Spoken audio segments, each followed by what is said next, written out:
Alright guys, so now we're going to go ahead and talk about the Y off trio weak. You will set your audibles as follows. Your X audible will be deep in. Run audible is up to you. You can go with the mid draw or the base. I personally like the base. I keep 4 verticals in there just for the ability to bomb cover 2 when needed. And then I go with corner strike for the ability to, cloud flat glitch, so to speak. So that's deep in, halfback base, 4 verticals, corner strike. Um, if you like the play PA wide receiver in, you could put that in there as opposed to corner strike. I just like corner strike for the ability to attack the flats. So the main route you're looking to hit is going to be this deep end. This is going to be the main play. Doesn't really matter what the defense is even in, although a double safety blitz was not really what I was expecting. Set up, you're going to fade you're going to fade RB, drag the tight end, slant the B receiver. So with this combination, you're looking to attack the flats right away. With the drag route, you've got this backside slant, then the deep end. So here we go. Yes, we're going to keep setting this up. So here you see they blitzed everybody. We threw the backside slant. Set up once again. This time we got a little bit of time, so we're going to throw the deep post route. Now that post route will get open against any zone as well, so I'm going to go ahead and do it again. See if I can get a little bit of time to throw this slant. Slant right there. So right there we've hit all of the reads we're looking at. We're looking for the drag initially. We're then looking for the backside slant and then the deep post. In terms of progression, I would say pretty much right away, I'm trying to decide if they're blitzing. If they are, I'm looking to hit the drag slant combo. If they're not blitzing, however, I'm looking to hit the post route because that's going to be our big play. That will get behind all zones, and it's just really the route we're looking at. But once I see that I'm not going to have time to hit that, or if they're using it, I immediately check down to the tight end or the slant, and occasionally I'll look at RB as well, because you can get some decent racks with him. So I'm going to keep doing this. I'm going to run it a couple more times, and we'll move on. So like right there is a perfect example. They sent some sort of heavy overload. It was wide open. Now, not really the route you're looking to hit in most cases. Here you see I hit the slant.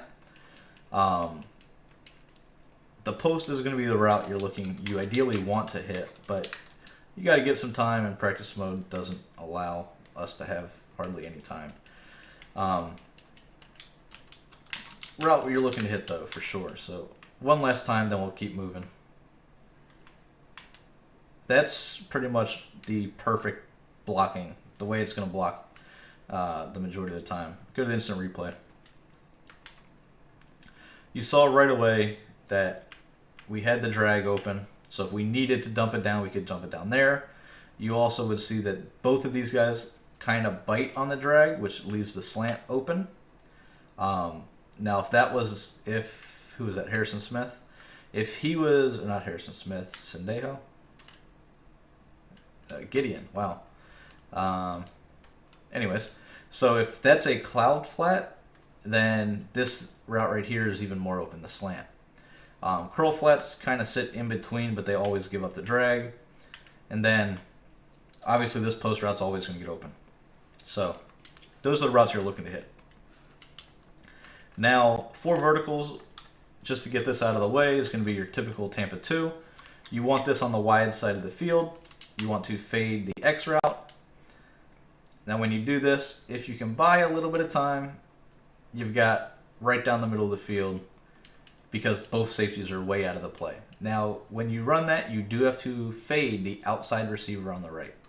So once again, you're going to max protect, fade the outside receiver on the right, and then if they're in a Tampa 2, you will see that you will be able to get over the top, and you just throw a bullet pass, and it's a touchdown. Tampa 2. Now you've got the play corner strike. Corner strike is going to be one of those where you're looking at pretty much attacking cloud flats, right? So right off the bat, you'll see that you can glitch out the cloud flat, dump it down to the table route. Exactly like it worked last year. That's why you need it on that side of the field. So when I run this, I would fade the X receiver, and then pretty much right away look at the table route. If that's not open, I'm probably dumping it down to the tight end. So once again, Tampa 2 or cover 3 hard flats doesn't really even matter. Corner strike, you're fading RB, and then you're looking immediately to dump it down to the table route. If they go hard flats, so we'll go Tampa 2 to hard flats, not only will you be able to attack with the C route to both sides, but it's pretty easy to tell that you'll have them open, right? They jump down right away really fast. Now against a cover 3, so a cover 3,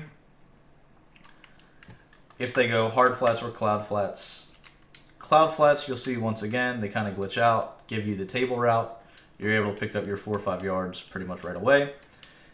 But your corner routes aren't exactly open the way that you would want them to be. So you kind of have to dump it down. That's why I don't think this play is an absolute must-have. But you see, like, you would dump it down. Typically, you would truck in the correct direction and pick up, 4 or 5 yards. But hard flats, you can definitely hit the C routes. And that's really it. Your main play is the deep in. You've got the cloud flat trick against Tampa 2s with corner strike. 4 verticals is a Tampa 2 bomb. And then you got the quick base, which is a decent run. I don't really know what happened. It was awful at the beginning of the year. Now, for whatever reason, you can pick up some solid yards with this. It's also good at a bunch for those of you guys that are bunch users. But yeah, they, for whatever reason, do a decent job, especially with a lot of the pinch D-line looks, like nickel normal, dollar, stuff like that.